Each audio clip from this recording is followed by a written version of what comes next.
កូនទាំងអស់គ្នាថ្ងៃនេះយើងមកជួបគ្នាជាមួយនឹងមេរៀនទី35ទំព័រទី45មេរៀនទី35ទំព័រទី45រៀនរបន្តពីរ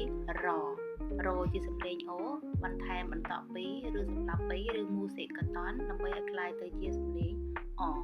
ញ្ចឹងដើម្បីកុំឲ្យខាតពេលតោះយើងមកប្រកបទាំងអស់គ្នាប៉ុន្តែមុននឹងចូលដល់មេរៀនកុំភ្លេចជួយចុច like ចុច share ចុច subscribe channel អ្នកគ្រូដើម្បីជាកម្លាំងចិត្តឲ្យអ្នកគ្រូធ្វើមេរៀនបន្តទៀតរបន្តពីរបន្តពីរបន្តពីរអារបន្តពីរអ៊ីរិរបន្តពីរអ៊ីរៃរបន្តពីរអ៊ឺររបន្តពីរអ៊ឺររបន្តពីរអ៊ុរុរបន្តពីរអ៊ូរូរបន្តពីរអ៊ូរូរបន្តពីរអ៊ឺររបន្តពីរអ៊ឺរឿរបន្តពីរអ៊ីរីរបន្តពីរអ៊ីរេរបន្តពីរអ៊ៃរ៉ារបន្តពីរអ៊ៃរ៉ៃរបន្តពីរអោរ៉ោរបន្តពីរអៅរ៉ៅរបន្តពីរអ៊ុំរុំរបន្តពីរអំរំរបន្តពីរអំរំ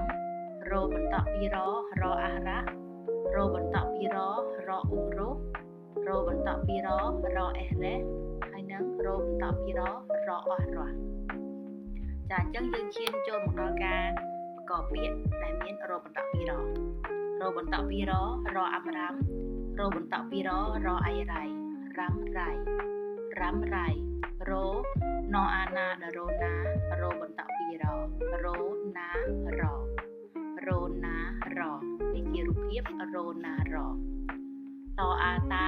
ឈោឈុំតាឈុំឈោអ៊ឺឈឺរបន្តពីរអំរ៉ាំរបន្តពីរអៃរ៉ៃតាឈុំឈឺរ៉ាំរ៉ៃតាឈុំឈឺរ៉ាំរ៉ៃអញ្ចឹងក្នុងមេរៀននេះមេរៀនទី35ទំព័រទី